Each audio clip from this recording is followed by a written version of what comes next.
Evening and welcome to tonight's webinar for a cause entitled Managing Work and Mental Wellbeing During COVID-19.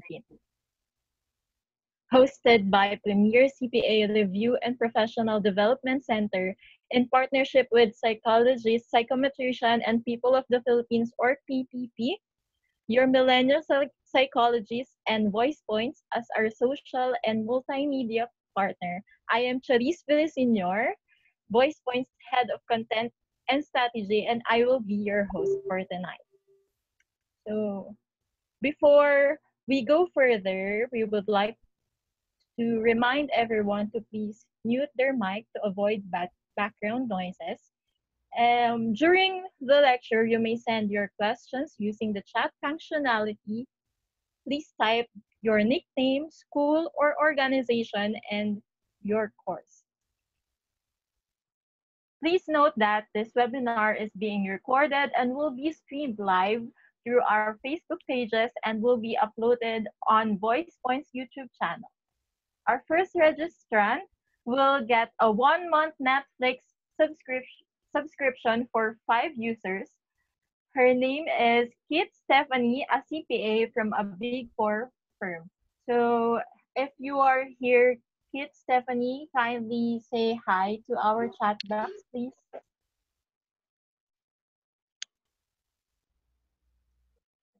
Let us check on that. Hi, Kit. Yes, are you there? Oh, there she is. Hello, Kit, and welcome to this webinar. Going forward, I will now ask our guest lecturer. I know that you guys are very excited as much as I am. So without further ado, let me present to you Rian Portuguese, your millennial psychologist, for the introduction and run of the lecture. Hi, Rian. Hello, Charisse, and hello, everyone. Hi, good evening. So, I'll try to share my screen, no? I-share screen ko lang, ta? Okay, share screen.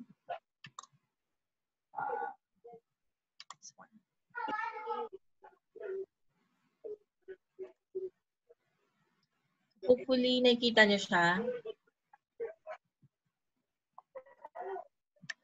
So, visible na po ba siya, guys? Is it visible?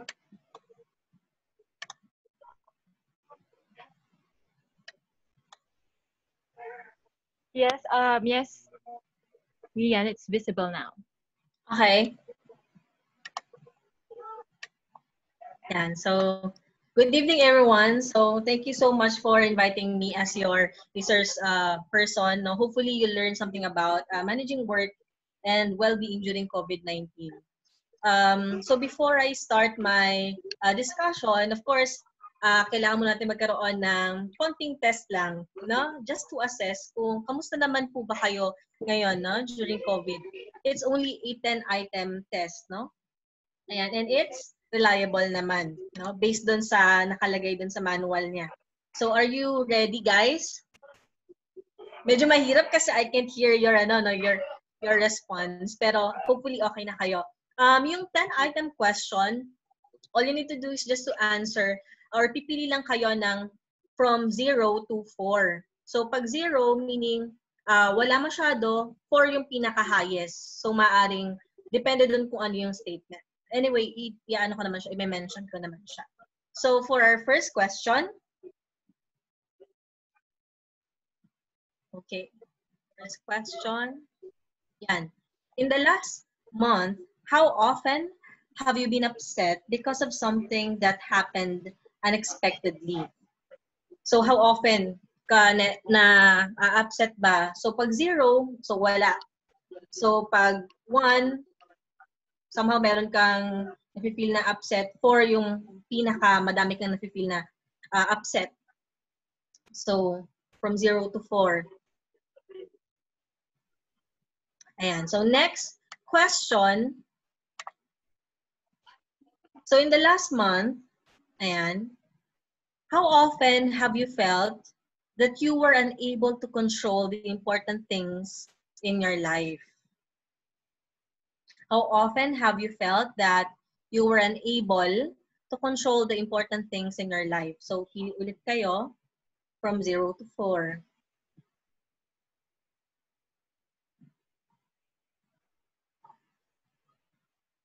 Yan.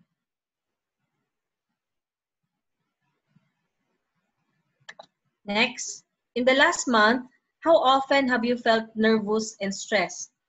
So, syempre, babalik ulit tayo doon pag 0, wala kang na-feel na stress. 4, kapag mas madami. So, almost the same din doon sa ano yung reviews.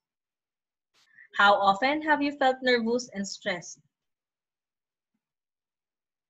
So, highest is 4. Okay, number 4. In the last month, how often have you felt confident about your ability to handle your personal problems? How often have you felt confident about your ability to handle your personal problems? So, hindi ka masyadong confident kapag syempre nandun sa 0, 4 kapag confident ka. 5. In the last month, how often have you felt that things were going your way? Somehow, meron kang feeling, yan. How often have you felt that things were going your way?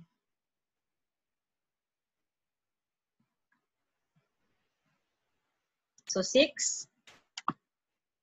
In the last month, how often have you found that you could not cope with all the things that you had to do? How often have you found that you could not cope with all the things that you had to do? Ayan. 0 to 4 ulit.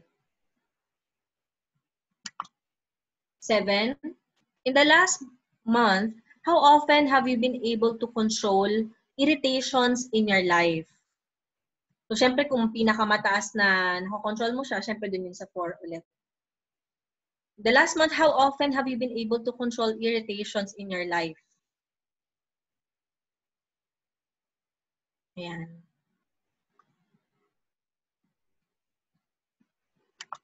8. In the last month, how often have you felt that you were on top of things? Somehow, meron ka pa rin control, no? Diyan. So, pag mataas, syempre 4. Somehow may control ka. 0 kapag wala kang control, no? 9. In the last month, how often have you been angered because of things that were outside of your control? In the last month, how often have you been angered because of the things that were outside of your control? So, 4 yung highest. Pag outside of your control na. 10. In the last month, how often have you felt difficulties were piling up so high that you could not overcome them? Ayan. So, syempre, pinakamatindi, 4 ulit. Pinakamababa yung 0. So, try na natin na scorean ng mga, ano nyo, no, mga response ninyo. Madali lang naman po ito kasi add-add lang naman tayo. So, syempre, kung ano yung mga response ninyo, i-add nyo lang din siya. So, kunwari, ang sagot mo dun sa isa, item 1, no? So, 1 yon. Tapos, yung sumunod na item, kunwari, sagot mo ay number 3. So, 1 plus 3, ganun lang siya. Pero, syempre, meron tayong mga reverse scoring. Yung baliktad yung pagsascore niya. So, ayan. Ang i-reverse score natin dito yung mga positive items. Ano-ano yung mga positive items natin? Yung mga positively stated. Yung number 4, number 5, number 7, tsaka number 8. So, kung ang sagot mo sa number 4 ay 4, instead ng score mo ay 4 sa number 4, no, magiging yan ay 0. No? Score mo siya as 0. So, ganun din sa number 5. Kung ang sagot mo naman sa number 5 ay 3, ang score niya ay 1. Binaliktad lang natin siya. So, basta ang positive items natin na 4, 5, 7, and 8, babaliktarin lang po natin ang pagkakascore sa kanila. So, yan. So, kung 0, yan ay 4. Kung 1 yan, magiging 3. Kung 2 yan, 2 pa din. Kung 3 yan, magiging 1. At kung 4 yan, ay magiging 0. The rest, as is lang siya na i-add natin. So, kapag in-add na natin yung mga scores na ito, ayan, para sa mga female, yung average po natin ay 13.7. So, 13.7 or sabihin na natin nasa 14 na din. So, kapag ang scores ninyo, pag pinag-add-add ninyo 14, somehow, okay pa naman siya at manageable siya. Sa lalaki naman, pag 12.1, yan, nandiyan yung score mo, no? Somehow, manageable siya. So, kapag ikaw ay nakatanggap ng score na, yan, mga 14 to, add natin kasi standard deviation niya ay 6.6. Hindi kasi ako CPA. Hindi ako maano sa math. Ayan. 13.7 plus, yan, 6.6, yan. Medyo mataas yan. Ayan. Above average yan, 20.3. Kung ang naging score mo ay between 13.7 going to 20.3, may pagka-above average po yan, no? Somehow, may pagka-stress ka. So, higher pa dun sa 20.3 para sa mga babae ito, ayan, nararamdaman talagang stress ka. Kasi above pa yun sa above average, no? High average. So, sa mga lalaki naman, 12.1 yan, tapos average yan, standard deviation ay 5.9. So, 12.1 to 18, yan, above average, somehow may pagka-stress. Then beyond that, 19 onwards, no, mas mararamdaman na ikaw ay talagang stress. So, ayan po. Sana nalaman ninyo kung kayo ba ay stress, no? Sa overall aspect ng ano mo ha, ng life mo. So, yan. Understandable kung mataas ang scores po ninyo because of the pandemic outbreak. No, wag naman kagad tayong magpapanik. Ang important is that na brought up sa ating consciousness kung tayo ba ay stress or hindi. So ngayon, kung ito ay nandito sa awareness natin, what can we actually do to manage this stress or yung distress na experience natin? But before we discuss yung adaptive coping mechanism, of course, let's just have the definition or yung mismong definition from World Health Organization ng mental health. So, key facts on mental health in the workplace. So, what is mental health? So, when we say mental health, if a person realizes their potential, ayan, so yung mga gift na meron ka, no, nagagamit mo siya, ayan, mentally healthy, plus you can cope with normal stresses of life. Ano ba yung mga normal stresses that we encounter? So, yung mga normal stresses natin before nung wala pang COVID, di ba? We experience yung traffic, yung, for example, slow internet connection, yung mga minor stresses or daily hassles that we encounter every day. Yun yung mga normal stresses. Pero ngayon, ano ba yung mga normal stresses natin sa pandemic, di ba? Di ko masasabi kung tayo ba ay nakapag-adjust na dyan at makukonsider ba natin siya as normal na as of now kasi alam ko hindi pa tayo nakapag-adjust. Pero those are normal stresses. No? Normal stresses. Kapag nakapag-cope ka dun sa normal stresses, somehow you're mentally healthy. If you display daily resilience, when you say resilience, it's how a person bounce back doon sa kanyang na-experience na problems. For example, yung extreme adversities din such as yung typhoon, yung volcanic eruptions. Ngayon, ito yung pandemic outbreak. So, kapag nakakapag-bounce back ka, nakaka-recover ka somehow dito sa na-encounter mo, nagde-display pa rin to na you are somehow mentally healthy. When you work productively and fruitfully. So, yan. Medyo tricky to ngayon. Kaya, sinama ko talaga itong definition ng mental health kasi maaring ito ay ma-misinterpret na natin ngayon, ano? Pero sige, discuss ko muna. Works productively and fruitfully. So yan, for example, work from home ka, 'di ba? So kapag nami-meet mo yung deadline mo, nakakapag-submit ka doon sa deadline, nakakapag-produce ka ng specific outputs, okay ka pa naman, so somehow mentally healthy. Okay, saka ako na-discuss yung ano muna. Has positive contribution, not necessarily yung significant or grand contribution in the community or sa organization. As long as you have this positive contribution, kahit sa workplace, or i-apply natin sa COVID, yung sinusunod ba yung precautionary measures ng para hindi mag-spread yung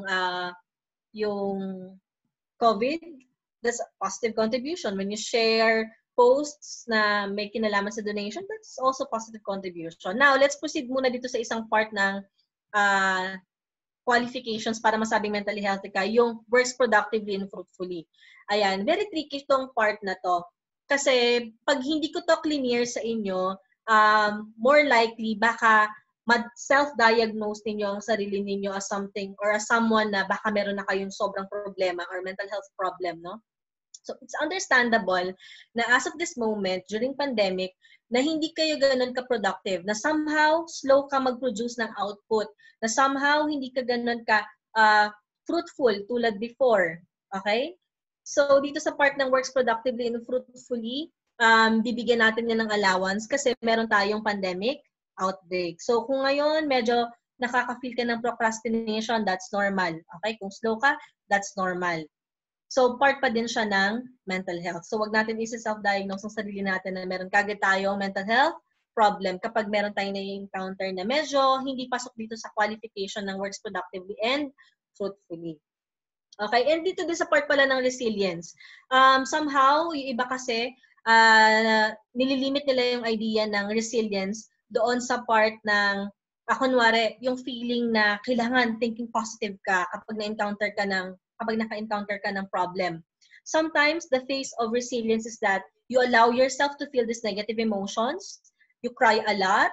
Minsan, nakastay ka lang sa kwarto mo nang wala kang ginagawa. That's also part of resilience when you allow yourself to feel these negative emotions. No? Kasi before ka maging resilient, you have to experience these things because that's normal.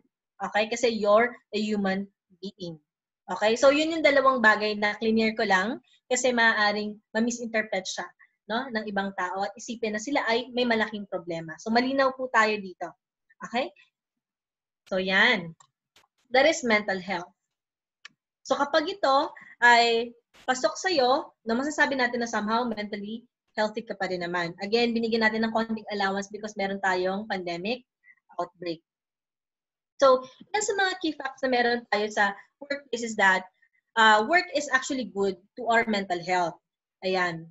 But of course, nagiging problem lang ito or nagkakaroon tayo ng mental health problem when, of course, yung environment natin ay hindi ganun ka helpful sa atin. So, work is good for mental health, but a negative working environment can lead to physical and mental health problems. So, ngayon, ang isa sa mga na-encounter natin sa pandemic outbreak is that yung difficulty of working from home.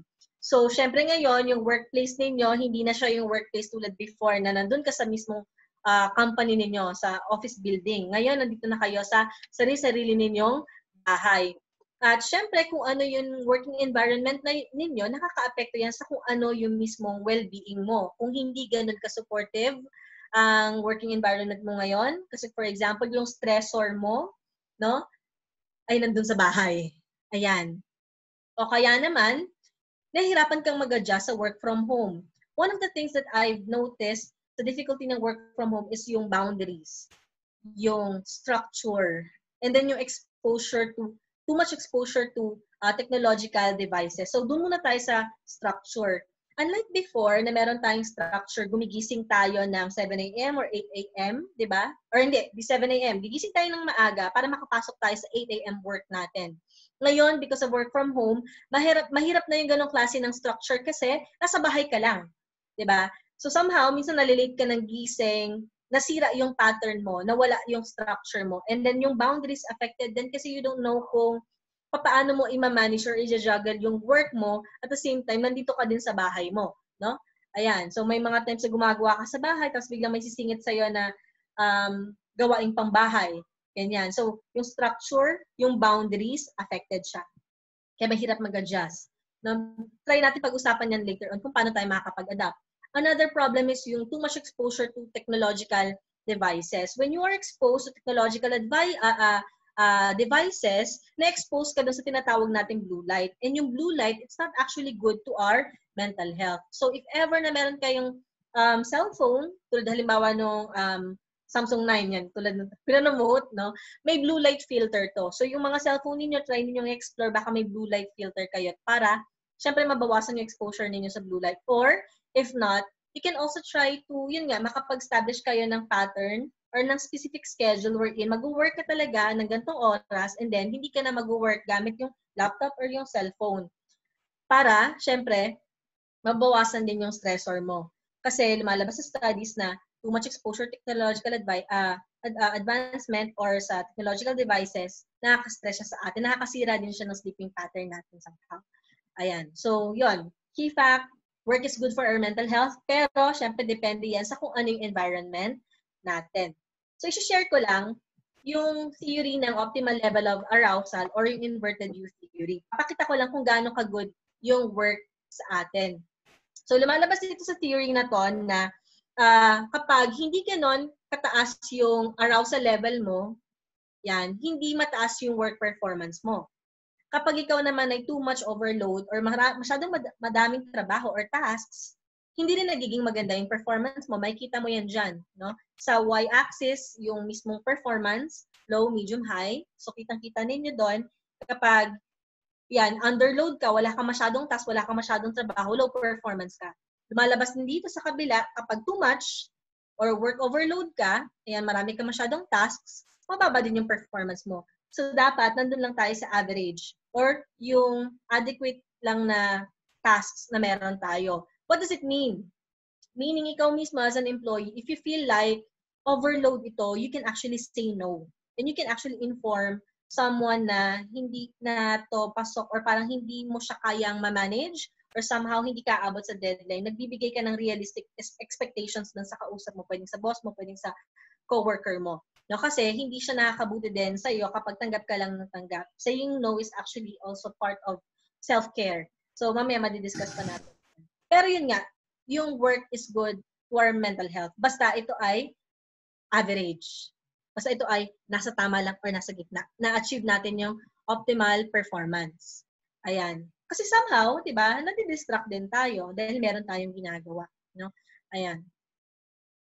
And then, another one, i-share ko lang din before pa tayo mag-proceed sa iba pang key facts. Sharing these statistics on mental health para lang magkaroon kayo ng idea kung gaano ka-importanteng pag-aralan to. So, lumalabas doon sa study ng World Health Organization, every 40 seconds, someone loses their life due to suicide. And then every year, people die by suicide. And that is 800,000, almost 1 million. No? Masasabi ba natin na hindi mahalaga ang mental health? 800,000 every year ang nawawala. Diba? And then yung pinaka vulnerable na age bracket, yung 15 to 29-year-olds. So kung pasok kayo dyan sa age bracket na yan, somehow medyo titingnan natin na yung sarili din natin. So suicide is the second leading cause of death among this age bracket. And for Filipinos naman, lumalabas na there are 3.3 million Filipinos ang suffer sa depressive disorders. Meaning, depressive disorders to, hindi pa kasama yung iba pang psychiatric disorder. So, madami ba ito? Yes, madami din siya. No? Ayan. So, itong mga statistics na to, pinapakita lang na ganun ka-importante na pag-usapan natin tong mental health at dapat na hindi natin siya isinasawalang bahala. No? Ayan. So, pinag-uusapan natin yung mental health, it's also important na pag-usapan din natin yung usual na encounter ng isang employee sa workplace, which is yung job burnout. So, when you say job burnout, ito ay recognized ng World Organization, di ba? It is an occupational phenomenon. It is not classified as a medical condition. Ito, like, i-clear natin, not classified as a medical condition. Okay? Meaning, ina-emphasize dito na yung job burnout, it's something that is not inherent with the person. Meaning na-experience mo yung job burnout because of the environment. Okay? Kaya siya hindi medical condition. Kaya dito papasok yung discussion natin, no? Sa managing your stress. So, define pa natin siya. Burnout is a syndrome conceptualized as resulting from chronic workplace stress that has not been successfully managed. Kaya it's important na yan, gumagawa ng mga hakbang yung organizations natin to somehow reduce yung mga overload, yung mga problems ninyo para hindi kayo mababurn out, no, sa trabaho. So kapag hindi natin yan na-manage, yan, may encounter mo talaga yung burnout na yan. So ano-ano yung mga usual na experience mo kapag ikaw ay may job burnout? So feelings of energy depletion or exhaustion, yung pagod na pagod ka, wala kang ganang gawin yung trabaho mo, no? Ayan, yun nandyan lang siya. No? Nakatingin ka lang na matagal sa screen, ganyan. So, increased mental distance from one's job or feelings of negativism or cynicism related to one's job. So, ayan. Pag sinabi natin cynicism, it's like, ayaw mo na maging involved dun sa work mo. Ayan. Nagkakaroon ka na ng distance dun sa work mo. Ayaw mo na talaga siyang gawin. Ayaw mo na involved ang sarili mo. At the same time, they just professional efficacy. They just professional efficacy. Meaning, kung yung mismong output mo before, ganito kataas, somehow, ganito na siya. Nabawasan na siya. no? Yan. So, doon tayo ngayon sa mismong job burnout. Yun, diniscuss natin or na-mention ko na it's not a medical condition, no? Ito yung na-encounter ninyo because of your environment. So, syempre, gagamitin natin ngayon yung na-encounter ninyo sa mismong bahay ninyo kasi naka-work from home kayo. Paano natin mababawasan yung job burnout natin? So, though may madidiscuss akong job adaptive o adaptive coping mechanism, papasok ko na kaagad yung idea kung paano kayo magkakaroon somehow ng structure sa trabaho ninyo. So, paki-take note na lang. So, make sure na you'll try to set up a particular schedule. At the same time, sa schedule na to, you have to prioritize your tasks. Pag sabing prioritize yung tasks, ano ba yung pinaka-important? At ano ba yung least important? Ang isa sa mga reason kung bakit mas lalo tayong sa stress is that, yun nga, wala tayong structure. Sabog-sabog siya. Kaya kailangan talaga natin i-list down kung ano yung pinaka-important at ano yung pinaka-least important. Para alam natin kung ano yung unahin nating tapusin at ano yung hindi natin muna bibigyan ng pansin. Depende din yan sa'yo. Kasi may ibang tao na for them, easier sa kanila na uunahin yung easy tasks, tapos ihuhuli na yung difficult tasks. So, pwede mo din explore yon kung ano yung mas okay sa'yo. Uunahin mo ba yung difficult tasks o mas uunahin mo ba yung easy na tasks? For other people kasi, inuuna nila yung easier tasks kasi ang nananotice nila, masyado nagsispend ng time sa kanila yung difficult tasks to the point na yung madadaling tasks, hindi pa nila nagawa. So, kaya iba, binabaliktad nila. Unahin nila yung madadaling tasks, ihuli nila yung difficult tasks. Ayun, para hindi daw sila naubusan ng oras. So, again, you can also explore that. So, at the same time, you have to set a particular designation or yung place kung saan ka talaga mag-work. Don't try to work on your bedroom. Kasi na-associate natin yung trabaho doon sa loob ng kwarto. So imagine, gagawa ka ng mga paperworks mo, gumagawa ka parati sa kama, no? Tapos ngayon, matutulog ka na. So, pag natutulog ka, hindi ka makatulog, no? Nasa-stress ka lalo. At hindi ka aware kung bakit ka nasa-stress lalo. Kasi yung pala, yung katawan mo, no? At saka yung isip mo, yung mind mo, na-associate na yung kama, no? At saka yung mga tasks na ginagawa mo dun sa loob ng bedroom. Kaya ang sinasuggest talaga dyan para magkaroon ng structure din. No?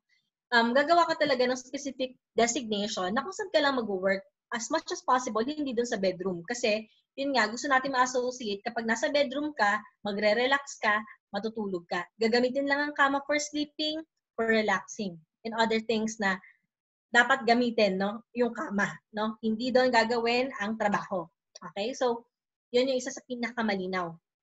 So, set your schedule, prioritize your tasks, tapos mag-set kayo ng specific designation. And then, as much as possible, try to reduce yung too much consumption ng technological device. Kasi nga, sinabi ko kanina na too much exposure dito, mas lalo po tayong nasa-stress. Minsan nasisira lalo din yung tulog din natin because of that. So mamaya may masashare pa akong iba pang adaptive coping mechanism. So share ko lang ito. Siguro additional lang din para mabawasan din yung burnout natin.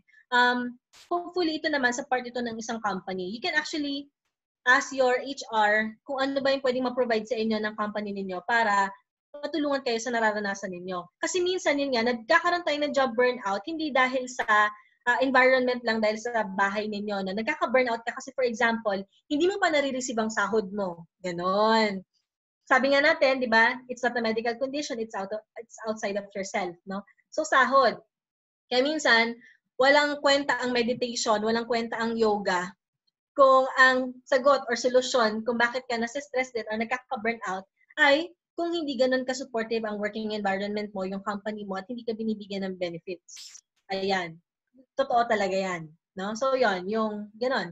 Support. Baka merong support ang HR ninyo. Baka yung HR ninyo, meron na pala silang ginawang partnership, halimbawa sa iba pang institution na nagpo-provide ng free counseling, no, para mabawasan yung burnout mo. At the same time yun nga, baka meron naman silang pwede provide na benefits sa inyo like mental health leave or additional kung ano man na ginagawa ng ibang kumpanya. So yon, sa part yun ng company na dapat i-provide nila para mabawasan yung job burnout ninyo. Yun. Learn to say no din. Learn to say no kapag alam niyo na hindi niyo talaga kayang gawin yung isang bagay. So kung ano lang yung realistic sa inyo, no, pwede kayong maging honest.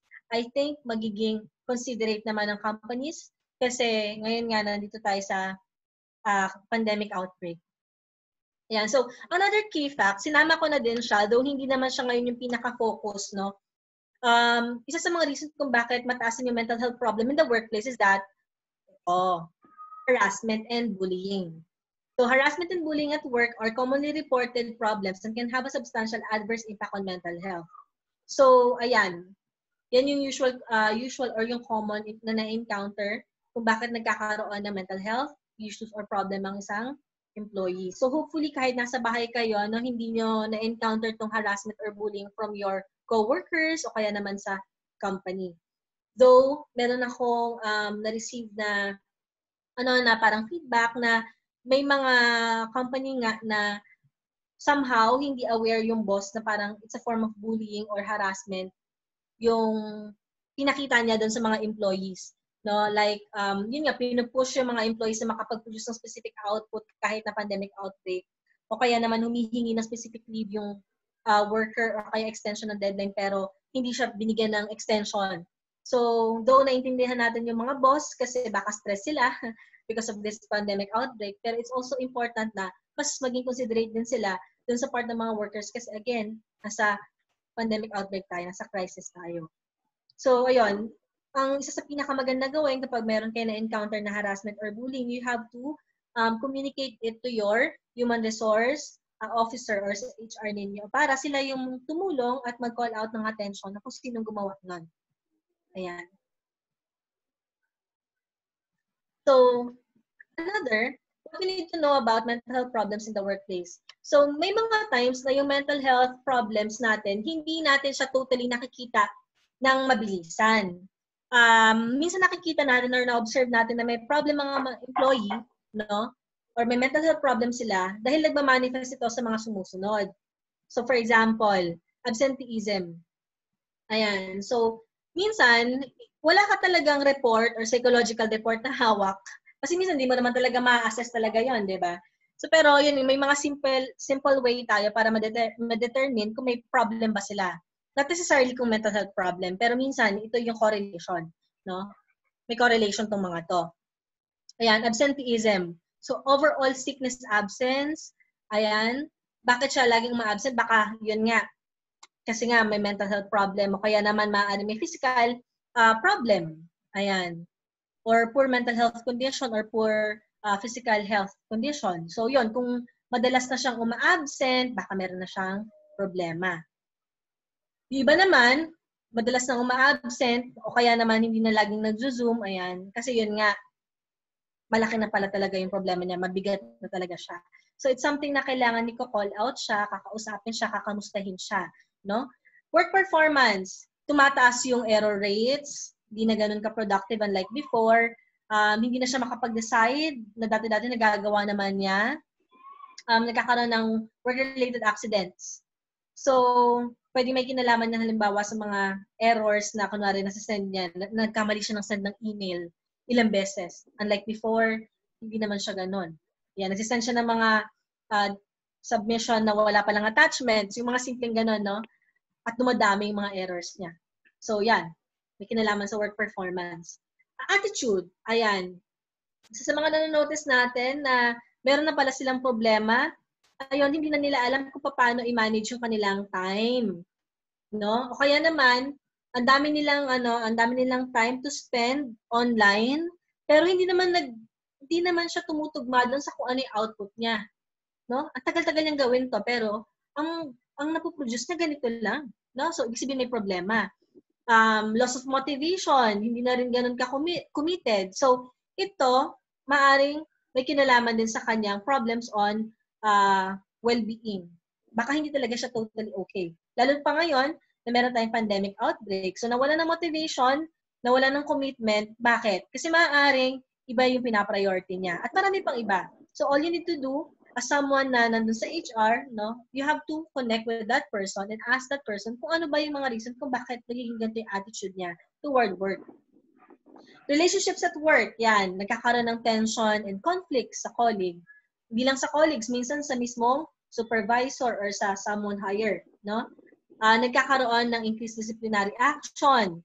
Ayan. So, poor relationship with clients. So, Yon.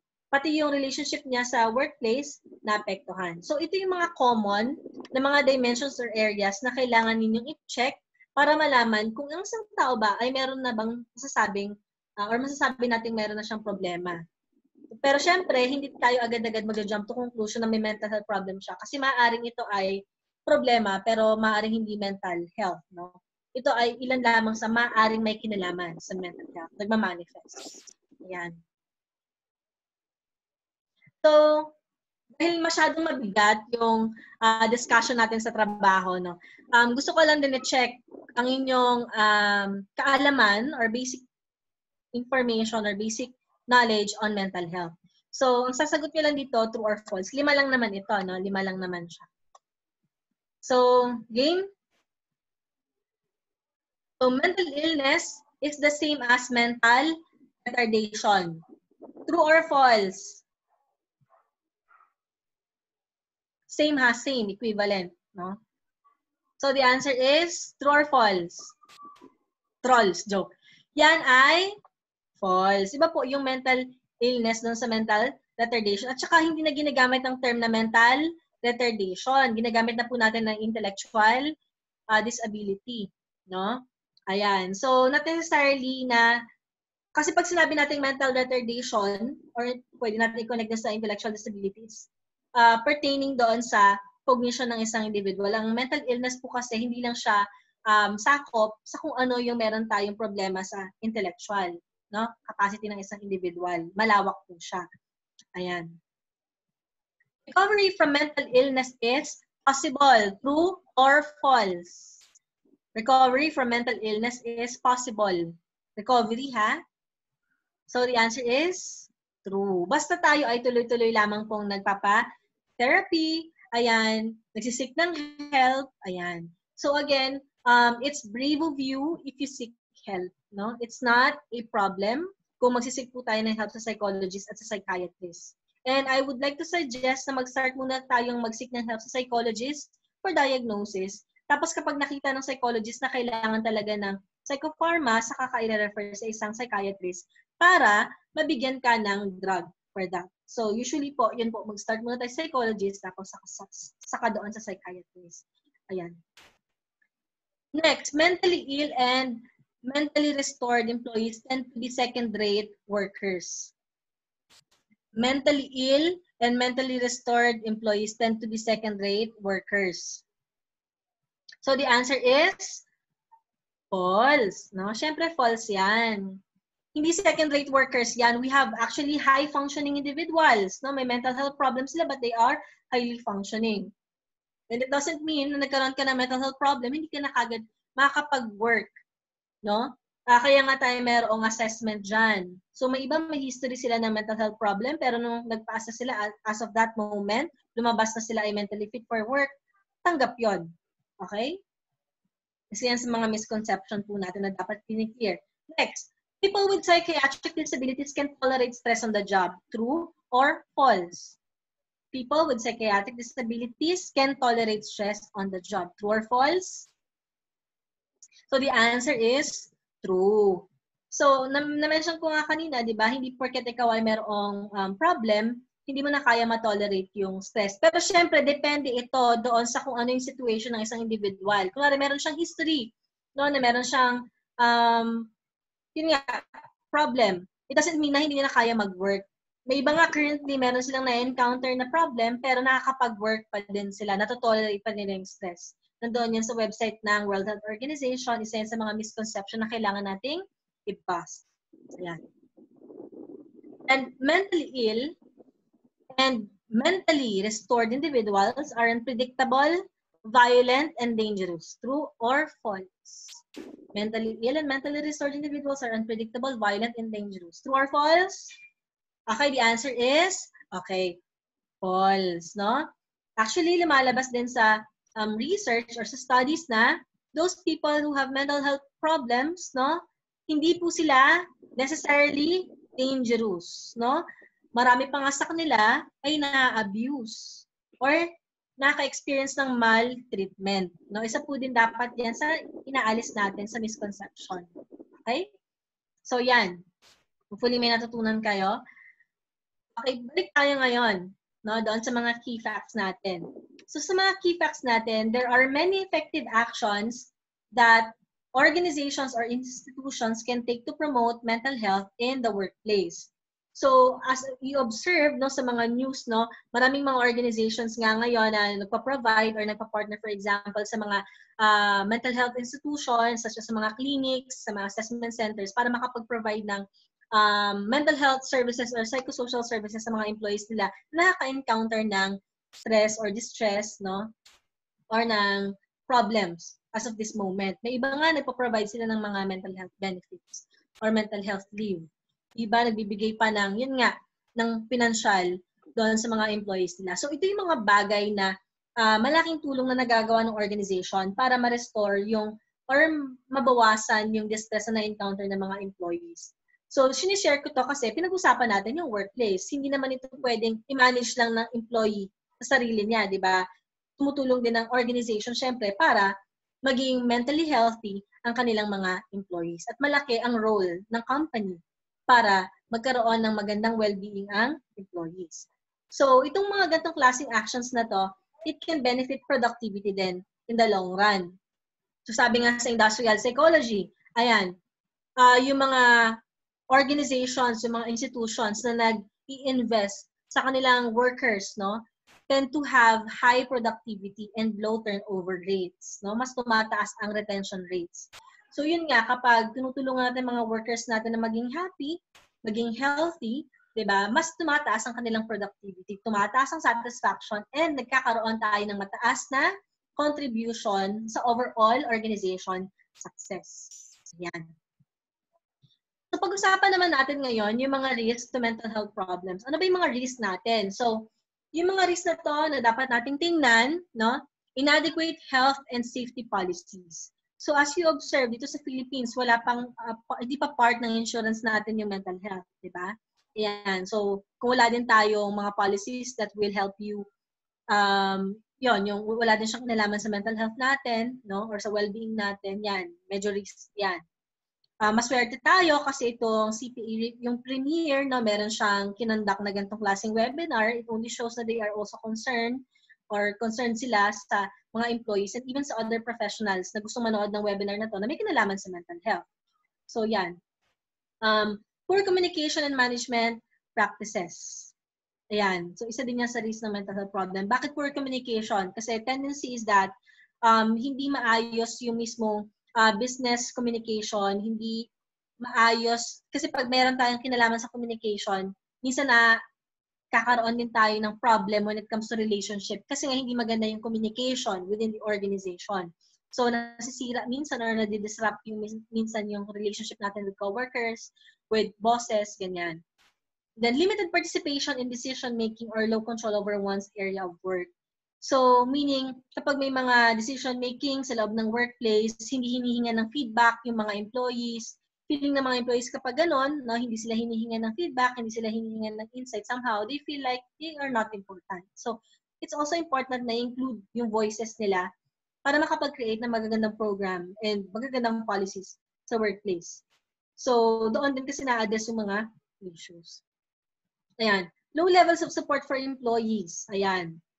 Inflexible working hours, kasama din yan. So, wala tayong consideration sa kanila pagdating dyan, no? Nagkakaroon tuloy tayo ng mental health problem. Somehow, no? Nagli-lead on sa problems na yon. Unclear tasks or organizational objectives. Minsan, nagpapagawa lang tayo ng hindi malinaw kung paano ba talaga gagawin ito, kailan ba ito dapat gawin, at yung question kung ito ba ay realistic na gawin. Realistic ba ito ngayong gawin na nasa middle tayo ng crisis? So that's another question na kailangan tanungin ng mga taong nasa management. Kasi kapag hindi natin tinatanong yan, hindi na pala realistic yung pinapagawa natin, no, maglilid lang din yan sa poor performance, low productivity, at the same time, hindi lang low productivity, madidisrupt din yung relationship mo, no, sa mga workers mo. Anong mapipil ng mga workers? Walang consideration si boss. Walang consideration ng kumpanya. Feeling nila they are left out. Feeling nila they are unworthy. Di ba? So, yun. Ito yung mga ilan sa mga issues na kailangan tingnan ng isang kumpanya, isang company din, at saka syempre ng mga employees. Yan. Protective factors. Since na-mention natin yung risk, diba? Kailangan din natin i-increase yung mga productive or yung mga protective factors natin. So pag sinabi natin protective factors, conditions or attributes in individuals, families, communities, or the larger society that help people deal more effectively with stressful events and mitigate or stop or eliminate risk in families and communities. So, madali lang siyang tandaan, itong ano lang natin, yung form lang natin, may mga specific designation yan, natatandaan natin para mag-increase yung protective factors natin. Yung nasa thumb natin, we can actually increase yung social and emotional competence natin. So, kapag in-increase natin yung social and emotional competence natin, mas tumataas din yung tendency na tayo ay nakaka-recover, nagiging resilient sa na-encounter natin na adversities or problems. Okay, so ang question ngayon, paano nag-increase ang social and emotional competence, no? So dito papasok ngayon yung you're trying to increase your social and emotional support. Makikita mo din dito sa middle finger, no? Pag ikaw ay nagde-deal with other people, yan, nagtatanong ka, nagsisik ka ng help, in-increase mo yung social support mo, pinapractice mong i-manage or i-experience yung mga negative emotions na meron ka, hindi mo dinideny yung negative emotions na yan, ina-allow mo lang na ma-experience siya, yan, part yan ng emotional competence din. Ayan, kasi denying your negative emotions, hindi siya nakaka-help actually. No? Kasi nga, kaya mo nga siya nararamdaman, kasi natural siyang maramdaman. Kung dinideny mo siya, no, ibig sabihin, hindi mo ina-allow yung sarili mo na maramdaman mo, dapat yan sa ganyang klase ng situation. No? So, yun, hindi dinideny dapat yun. So, before pumasok ang acceptance, kailangan talaga natin i-increase muna yung pag-allow ng mga emotions na to. So, if you feel mad, that's okay. If you feel sad, that's okay. So, you have to allow yourself na ma-feel yung sadness, grieving. Yan, grieving. Lahat tayo daw nakaka-encounter ngayon ng collective grief kasi marami sa atin naka-feel ng at some point ng loss. No? Not necessarily yung mga loved ones, but also yung loss ng mga loss over doon sa control, finances, properties, etc. because of this pandemic outbreak. So, allow yourself to feel that grief. I-feel mo din yung feelings of anger because that's natural din. Feelings of irritation, feelings of disgust kung meron kang feelings of disgust, etc., etc. So, that's normal. Self-awareness. So, papasok yung self-awareness. So, ipasok mo din sa mind mo na itong mga bagay na na-encounter mo, those are normal. No? At itong nafe-feel mo, that's outside of your control. So, yung mga ganong bagay, pumapasok dapat sa awareness mo, okay, ano ba yung bagay na meron kang control? Ano yung mga bagay na out of your control? So, para mag-increase din yung protective factors mo, dapat meron ka ding idea nun. Ko-control mo lang yung mga bagay na nandito lang sa'yo, nasa range mo lang. Kung outside of your control na yan, huwag ka na doon mag-deal. Kasi yun yung mga bagay na hindi mo kayang gawa ng solusyon. Okay? Sometimes, all you need to do is just to help yourself. Yan. Then, social and emotional support. So, social and emotional support, meron siyang kinalaman sa na-mention ko kanina. Dito, papasok yung mga loved ones mo, yung friends mo. So, you can talk to them. Ayan, pwedeng through virtual lang. Ayan, kung syempre, maswerte ka, kasama mo yung family mo sa loob ng bahay, so you can talk with them. No? Huwag kang laging mag-spend lang ng oras mo sa loob lang ng kwarto, hindi nakakatulong yon, no? Kasama din syempre dyan, yung paglabas-labas mo nga ng sa kwarto, syempre yung hinahayaan mo yung sarili mo na, yan, tumingin-tingin, habang nakikipag-usap ka, dapat nandun kayo sa labas ng bahay somehow. Hindi naman sa labas na labas, no? Minsan sa balkonahe, no? Magpa-araw din kayo because somehow nakakatulong din yung sunlight, no? Para mag-increase yung well-being natin. Ayan.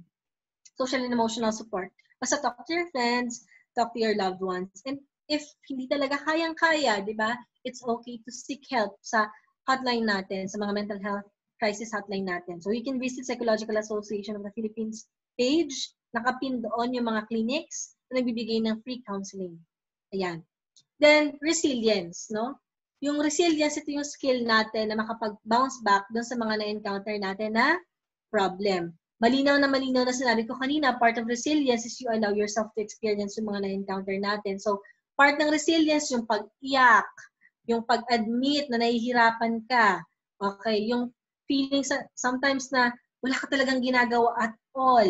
Now, before ka maging strong, kailangan mo din ma-experience yung mga ganong klase ng bagay. So, resilience, naka-encounter ka ng difficulty, you have to stand up, no? Okay, after nitong nangyari sa'yo, tumayo ka. No? So, hindi siya ganun kadaling gawin. No? It takes time. At the same time, yan ay nagsa-start lang din sa small progress. Mga baby steps. So, for example, nahirapan kang matulog. Not necessarily na kailangan bukas 8 hours of sleep na ako. Kalokohan yon, unrealistic siya. If you really want to work out yung sleeping pattern mo, na makatulog ka halimbawa, mag-establish ka ng specific tasks or specific goals na realistic. So, kung ngayong araw nakatulog ka ng 4 hours, i-aim mo, tomorrow, dapat magigising ako or dapat makatulog ako ng 5 hours. Baby steps. Baby steps. Okay? Ganun siya. Hindi 8 hours agad. So, kung 4 hours ngayon, bukas sana 5 hours. So, dapat ngayon, somehow mag-workout ako, may gawin ako, yon. Kasi nagkakaroon tayo ng less sleep kapag less activity din. Yan. So, pinaka-last natin, assistance and help. So, it's okay to admit na kailangan mo ng assistance or help to another person or to another fellow human being. Dito na papasok ngayon yung mental health hotline or psychosocial services sa mga mental health professional. Kanina na-mention ko na siya kung saan kayo pwedeng humingi ng tulong. Again, sa Psychological Association of the Philippines page, nandun yung mga mental health crisis. Nakapin po siya. Yan. So, let's increase our protective factors kasi kaya naman natin siyang gawin. So, dito tayo ngayon sa adaptive coping actions natin. Marami tayong coping mechanism. Dalawa yung way natin dyan or dalawa yung path natin. Pwedeng positive, pwedeng negative. And hopefully, guys, dito tayo sa adaptive coping or dun sa healthy na adaptive coping. Okay? Hindi dun sa, sa negative na coping mechanism ninyo kasi iba yung mga negative coping natin such as increase ng smoking, no? Lumalabas sa research na yung kapag too much smoke ka or nagsusmoke ka, mas lalo nag-i-increase yung distress na na-encounter mo. Nagiging vicious cycle. May ibang tao kapag nasa-stress, nag-yossi siya. Hindi niya alam kapag nag-yossi siya, mas lalo nadadagdagan yung kanyang stress na na-feel. Yun, kaya nag-feed lang siya na ulit-ulit lang siya. So you have to reduce that. Alcohol consumption, no? Hindi siya nakakatulong. Average lang na pag moderate consumption, okay siya. Pero too much, hindi siya nakakatulong. So, dapat mo-focus tayo dun sa mas healthy. Ano-ano yung pwede ninyong gawin? So, one, getting enough rest and nutrition. So, I know it's difficult for other people na kumain as of this moment, walang appetite, walang gana. Again, mag-start tayo sa baby steps. Kung hindi ka nakakain ng maayos kahapon, somehow dagdagan mo ng konti ngayon yung pagkain mo ng something like mas healthy, no? Kung hindi mo kaya kumain ng one rice, no, at least half rice kumain ka ngayon, no? Ganon. So, get enough rest. So, paano tayo magkakaroon ng enough rest? So, syempre, somehow makatulog ka sana. Kung nahihirapan kang matulog, tulad ng na-mention ko, meron kang pwedeng gawin para mabawasan yung difficulty of sleeping. Pwede mong try na iwasan yung unpredictable na naps. Yung iba, kaya nahirapan sila makatulog sa gabi kasi nagna-nap sila sa tanghali. Okay? So, you have to avoid that nap. No? Unpredictable nap. Kasi minsan, kung kailan mo lang maisipang mag-nap, no, nagna-nap ka, so dapat bawasan mo yan. No? Kasi nakaka-apekto din siya sa pagtulog mo sa gabi. You can try to drink ng milk, kumain ng saging, kasi nakakatulong siya para ikaw ay mas makatulog, mag-workout. But, yung pag-workout natin, hindi dapat sa pag malapit ka ng matulog, no?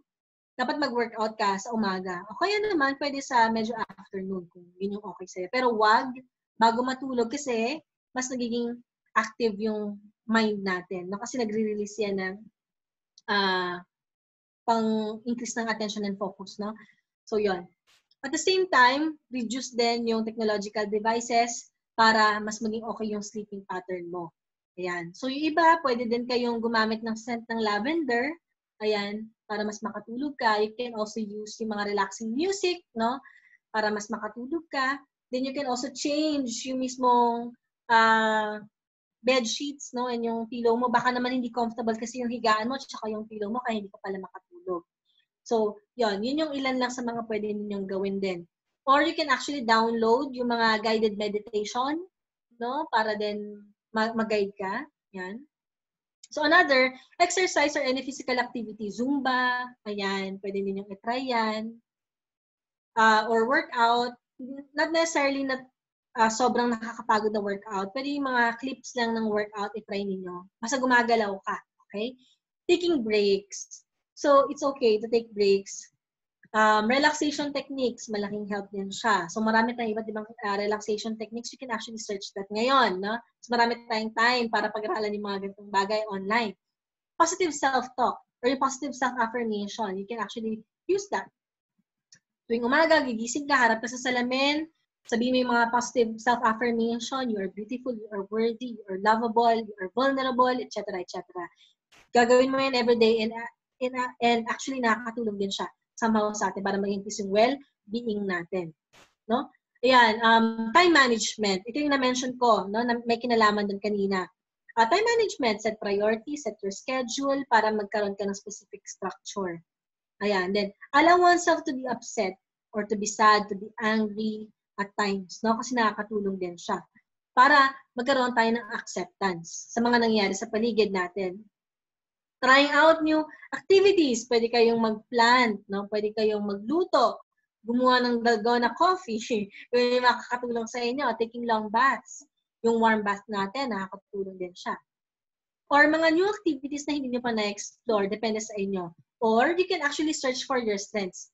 List down your strengths. Ano ba yung mga strengths na meron ka na pwede nyo pang gamitin ngayon during this season, no? Yan. Para mas mag-increase din yung protective factors mo at maging coping mechanism mo siya. Ano pa ang pwede natin gawin? So, pwede ninyong i-try din na basta marami ka pwedeng i-explore as of this moment, no? Pwede kang mag-sketch kasi art therapy nakakatulong siya. Ayan. So, kung di mo pa natutry kumanta, mag-singing, mag-karaoke ka online, no? Meron tayo sa YouTube, etc., etc. So, madami tayong adaptive coping mechanism. Marami tayong pwedeng gawin ngayon during the season para maging okay yung well-being natin. Ayan. Pwede ka rin maglaro or mag-games. But again, kailangan moderate siya. Kung naglalaro ka whole day, there's something wrong then. Okay? Kasi hindi ka na masyadong kumikilos. At nakukonsume na ng games na yon yung time mo na dapat marami ka din ginagawa. Baka nag-escape ka na din. So, lahat dapat ginagawa natin in moderation. So, ayan. So, madami tayong adaptive coping actions. Ngayon, ang homework ninyo, hanapin ninyo kung ano yung applicable sa inyo. Ayan. So, don't forget na kailangan may self-care po tayo. Alam ko, marami tayong trabahong dapat na gawin, pero dapat kasama parati sa schedule natin yung self-care. Kasi mahirap mag-provide ng help sa ibang tao or gumawa ng output na hindi natin inaalagaan ng sarili natin. So, for those employers naman na nanonood ngayon, no, let's make our workplace na maging healthy and manageable para sa mga employees natin. We need to protect our workers by reducing work-related risk factors. So, alam natin na meron tayong pandemic outbreak. Alam natin na mahirap ngayon. No? Ngayon, gawin natin yung mga bagay na mababawasan yung workload nila. Kasi alam naman natin na iba-iba tayo ng priority ngayon. Not all people, okay ang kanilang internet connection. Not all people, meron silang kuryente. Not all people, merong enough na pagkain sa bahay nila. Not all people, okay ang kanilang bahay. Walang abusive na family, di ba? So, hindi lahat ganon, no? So, kailangan natin tulungan yung mga employees natin na protektahan ang sarili nila ngayon sa pandemic. At doon kasi, kapag ginagawa natin yun, nag-i-increase yung kanilang organizational commitment, no? At somehow, after this pandemic, malay natin na mas nakapag-produce tayo na mas maraming workers na makapag-perform ng tama. So, ngayon, kailangan natin silang protektahan. So, promote mental health by developing the positive aspects of work and strengths of employees. So, itong bagay na to, malinaw na malinaw yan. So, itong ganong klaseng webinar, it's one way na nagpapakita ng concern sa mga employees, no? Address mental health problems regardless of cause. So, hindi ka sure kung talagang may mental health problem siya, kung siya ay diagnosed na may mental health problem, pero the mere fact na nag-express ng problem ng isang employee, you have to address that. No? Regardless kung ito ba ay mental health problem o hindi, pero problema siya, kailangan siyang bigyan ng attention. Okay?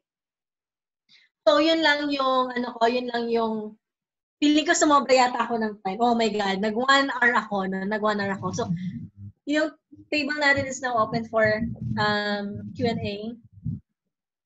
Table is now open for Yes. Actually, Rian, hi. We've received a question earlier. So, sinend siya sa amin through email. Okay, But good. yeah. Okay, but before that, can we take a short break muna? So we have a raffle draw actually for Lazada gift certificate, guys. We are using an electronic tool to automatically draw this winner. So um, okay, our winner for tonight is Annie Torrenueva. Can you say hi to our chat box, Annie, if you're here? I think Annie is Annie. I think I saw her name in the list of our participants tonight.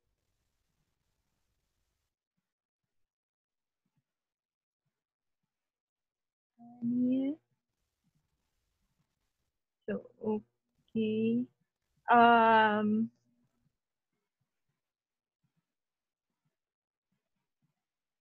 okay. I think we'll just communicate with I will just reach out to Annie later during after this webinar. So let's proceed to our Q&A.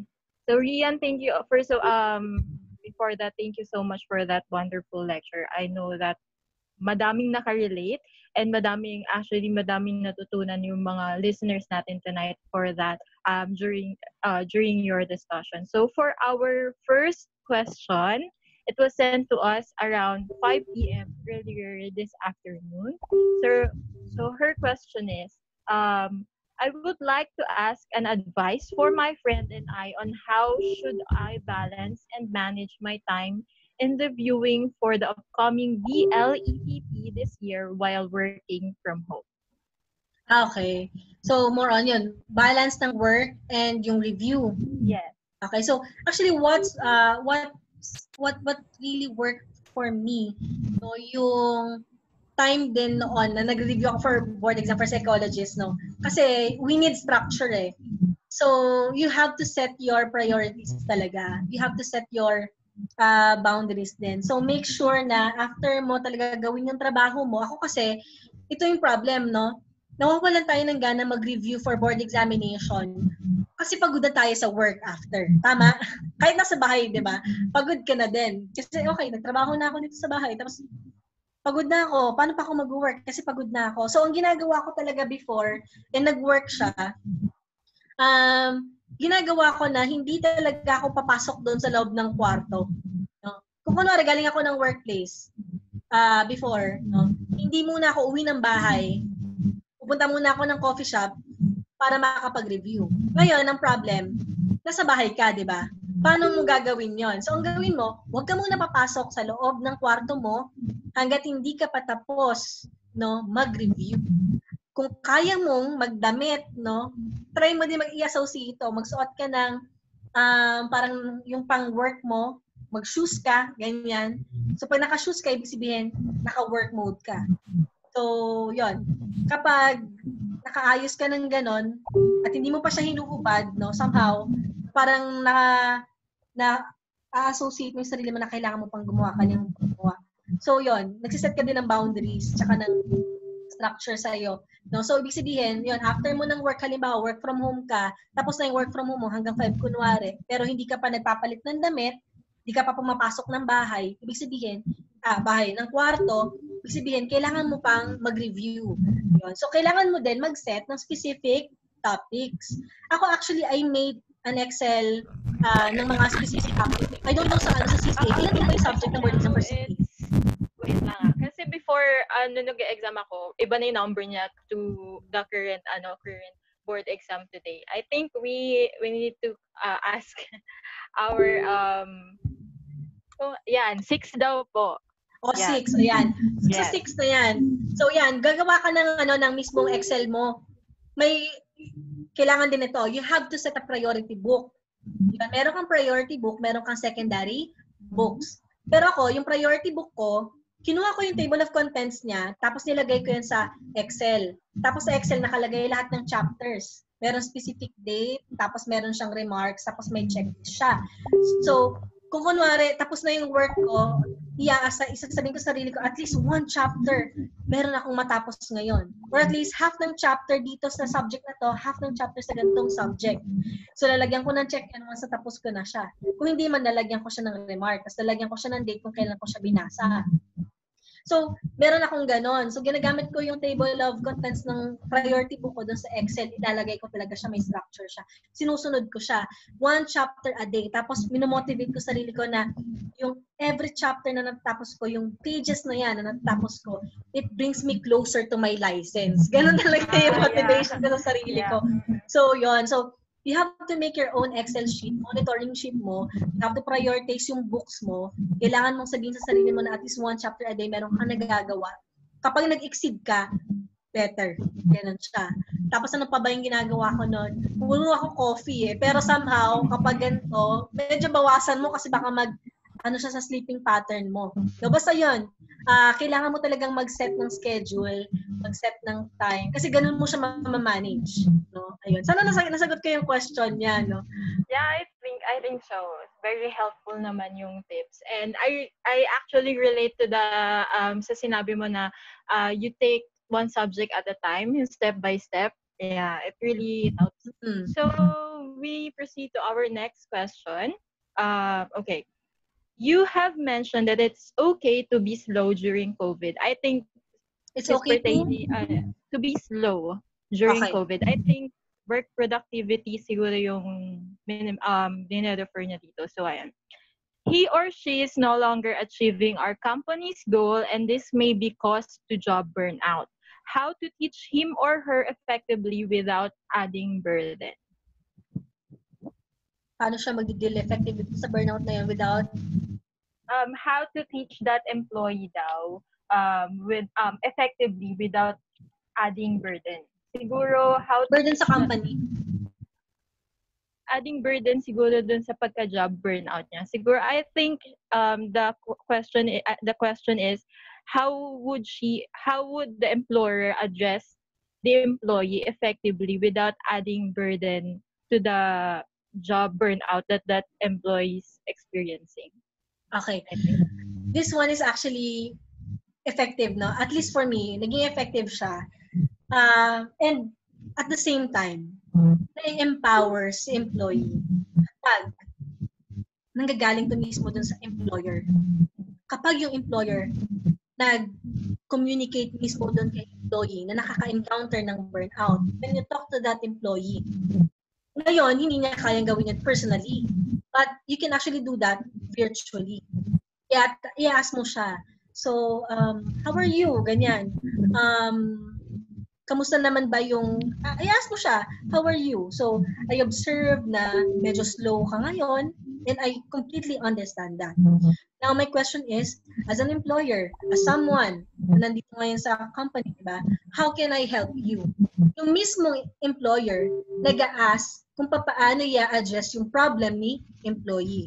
By asking that question to the employee, no, ini-empower mo siya. At the same time, pinapakita mo doon by asking your employee na nakikinig ka sa kanya, na you are willing, di ba, to provide a particular solution based on sa kung ano yung need niya because every employee, no, has a specific need.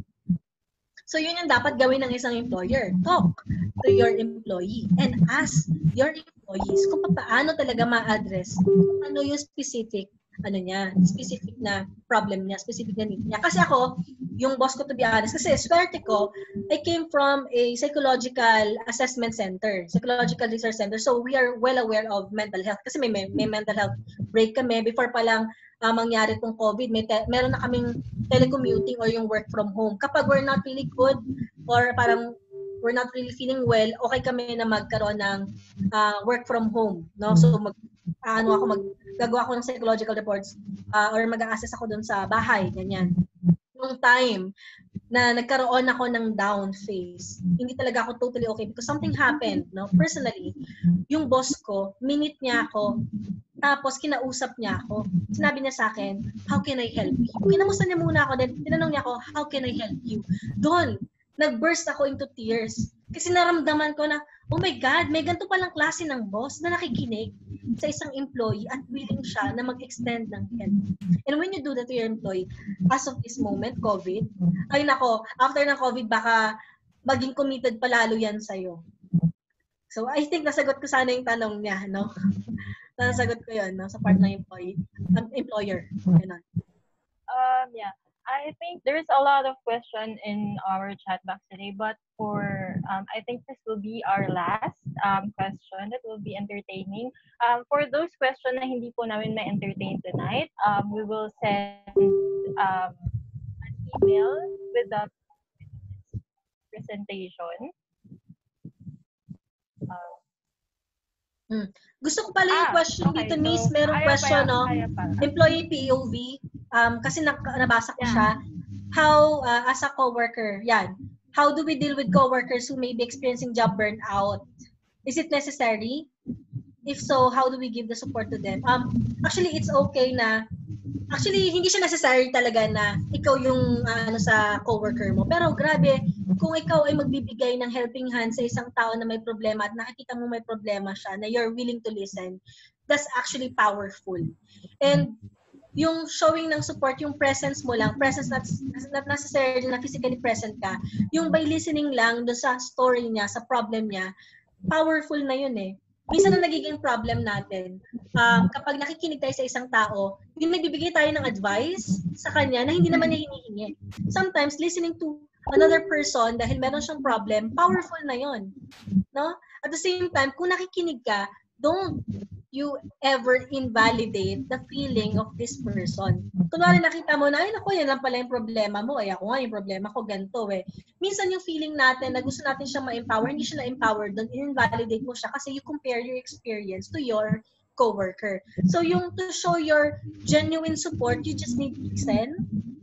And then, yun, makinig ka lang talaga sa kanya and encourage that person to seek mental health support. Kasi wala namang mali kapag nakita mo talagang kailangan talaga niya ng support. And then siguro, yun nga, okay lang naman magbigay tayo ng opinion sa kanya, pero wag natin kalimutan na wag tayong magbigay ng invalidation, wag natin siya invalidate, and don't forget na wag kayong magbigay ng false hope dun sa isang individual. For example, matatapos din yan, or naiintindihan kita, without knowing kung gaano kahirap yun sa part niya. Pwede ka magbigay sa kanya ng parang we're not really sure kung hanggang kailan ito matatapos. Pero naniniwala ako na makakaya to. Mga ganon. Pero huwag ka magbibigay na para bang may deadline, o matatapos mo yan. Kaya mo yan. Ganyan. So, yun. Listening is important. Okay. I think we still have time so we can answer. Meron pang question from Regine. Sabi niya, Hi ma'am. Paano po i-handle yung friend na sinasabi niyang malungkot siya na wala naman pong dahilan? Totoo po ba na possible po na malungkot na wala pong dahilan? Actually ngayon, dito sa nangyari sa atin sa pandemic, possible yon. Hindi siya aware na yung nafe-feel niyang kalungkutan, it's because of that grief. Yung feeling na parang helpless ka, basta alam mo malungkot ka, pero di mo alam kung bakit. Grief daw yon. Nandun yun sa isang website nga sa American Psychological Association din, na yung nafe-feel mo na ganyan, na lungkot, no? It's because of those things na maaaring wala kang control. Meron ng reason yon, hindi ka lang totally aware. Kaya kailangan mo din siyang explore. Pero yun nga, kung meron kang nafe-feel na ganyan, you have to label. Okay, malungkot ka. Label mo yon. Malungkot ako. Naiinis ako. Galit ako. Irritated ako. Label it. Own your emotion. Kasi when you label it, nagkakaroon ka ng power over that emotion. At alam mo kung paano mo siya masasurpass. Ngayon, ang naging problem mo lang, hindi mo alam kung ano yung cause. Pwede mong malaman yon by analyzing. Kung ano ba, kung saan nagmula yon. Na-name mo na eh. Malalaman mo yon. Kailangan mo lang ngayon i-explore. Pero yung common ngayon, na nararamdaman na parang akala nila wala talaga silang reason is yung pandemic outbreak nga kasi wala kang control sa nangyayari. Plus yung grief nga na yun na, yun, grief maaaring dahil nawalan ka ng control over your time, maaaring na-delay yung dreams mo, maaaring na-delay yung mga plans mo, marami kang gustong gawin pero wala kang magawa kasi hindi ka pwedeng lumabas. Yung helplessness. Maybe helplessness yung feeling din, not necessarily sadness. Kaya kailangan mo talagang i-explore yung thoughts mo, i-explore yung sarili mo. Sadness ba to because of this pandemic? Sadness ba to because of this, because of that? So you have to label it. You have to explore it. You have a lot of time para explore to. And then, if it's really difficult for you to explore yung nafe-feel mo, it's okay to seek help para matulungan ka na ma-explore pa yan. Yeah. Okay. I think this will be our last question. So it is sent to us privately. Ang sabi niya, how can you tell to your friend that she or he needs psychological help to a professional? What again? How can you tell to your friend that she or he needs psychological help from a professional? Okay. Pwede siya maging straightforward. Pwede ka maging straightforward agad dun sa friend mo. Kasi yun nga yun eh. Minsan, kailangan naman talaga natin maging straightforward. But before mo sabihin nun sa kanya na parang kailangan mo ng professional help, you can actually describe muna the situation para naman ma-justify kung bakit kailangan siyang mag-seek ng help. Pwede mong i-mention na, as I observe, no? Nakikita ko na ganito yung nangyari sa'yo, blah, blah, blah, ganito. So, I think, para mas ma-manage mo siya, mas maging okay yan, I think okay lang na mag-seek ka ng help. Para pwede kitang tulungan. Meron akong alam na hotline. Kung gusto mo, samahan pa kita. Or pwedeng ako din, magpapatingin din ako. Or tatawag din ako. Tapos mag-usap tayo kung ano yung nangyari sa ating dalawa. Kasi makakatulong yon. No? Ini-encourage mo siya. Kasi minsan, yung iba nahihiya talaga silang lumapit kasi feeling nila, there's something wrong with them. Kapag nagsik sila ng help, feeling nila, yun nga, baliw, or may toyo, which is hindi naman talaga ganon. No? Iniiwasan natin yung mga term na yun. So, yun. There's nothing wrong. Actually, baliktad nga yun. It's brave of you, no? If you seek help. No? Ayan, lahat ng mga strong people kailangan ng help. Always remember that. All right. Thank you, Rian, for entertaining those questions. Thank you very much. But as much as we want to entertain all of your questions, guys, we ran out of time, sadly. But please do message us in the chat box of your other questions, and we will share all Q&As together with the presentation material to the email you provided to us during this registration. So again, thank you, Rian, and Thank you so much. thank you. I know that every one of our listeners learned a lot during this webinar, and I myself too learned a lot. So thank you guys again. That's Rian Portuguese, your millennial psychologist, and I'm Charisse Villasenor, your host for tonight. And with that, we would like to promote VoicePoints.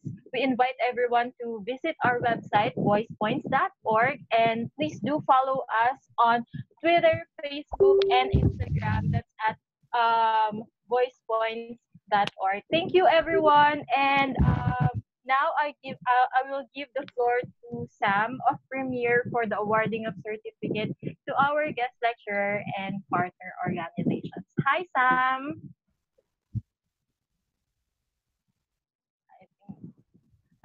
Hi, Sam. Are you there? Hello, good evening. Hi, good Hello, evening. hello everyone again. We would like to thank you all for attending this webinar for our host and of course, a big thanks to our guest lecturer and our partner organization.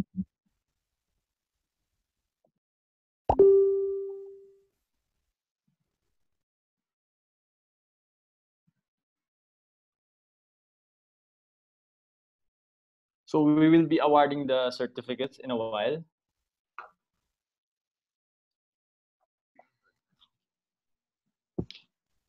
So this certificate of appreciation is awarded to Rian Portuguese for imparting valuable insights and inspirations to the participants during the mental health awareness webinar entitled Managing Work and Mental Wellbeing During COVID-19. Signed by Premier's CPA Review Director, Paul Michael C. Jaramillo, and Premier's External Affairs Officer, Samuel Cedric C. Kian. Yours truly. Thank you. Thank you rin po. These certificates of appreciation are awarded to your Millennial Psychologist and Psychologists, Psychometricians, and people of the Philippines for their invaluable support as our partner for the Mental Health Awareness webinar series signed by Premier CPA Review Director, Mr. Paul, and Premier's External Affairs Officer, me.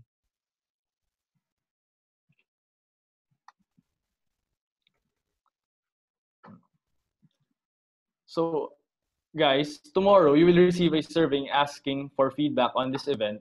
Your insights will help us shape future events such as this. For those who'd like to request an e-cert, please email your request to premierpdc@gmail.com. Instructions are in your screen. PPP.ph and your Millennial Psychologist also invite you to like their Facebook page and contact them for your concerns and other Q&As not addressed tonight.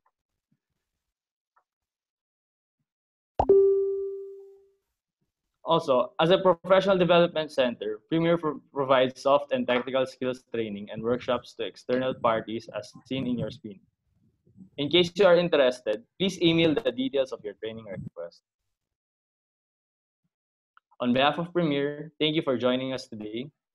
Learn more about us by liking our Premier Facebook page. Ask more through Ask Premier on Twitter, at Ask Premier on Twitter. So currently, enrollment is ongoing for the October 2020 CPA board examination.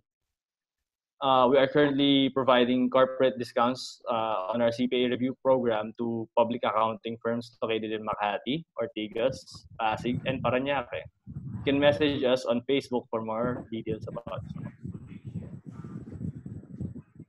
Also, in light of this pandemic, we are providing discounts to all supposed May 2020 CPA examinees and have discounted our mobile app to provide our enrollees a communication allowance to be used when accessing our platform. Stay tuned for more updates.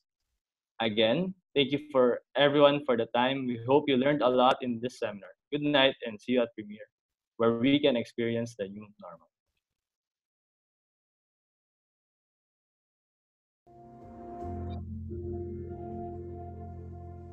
Premier is introducing its mobile app.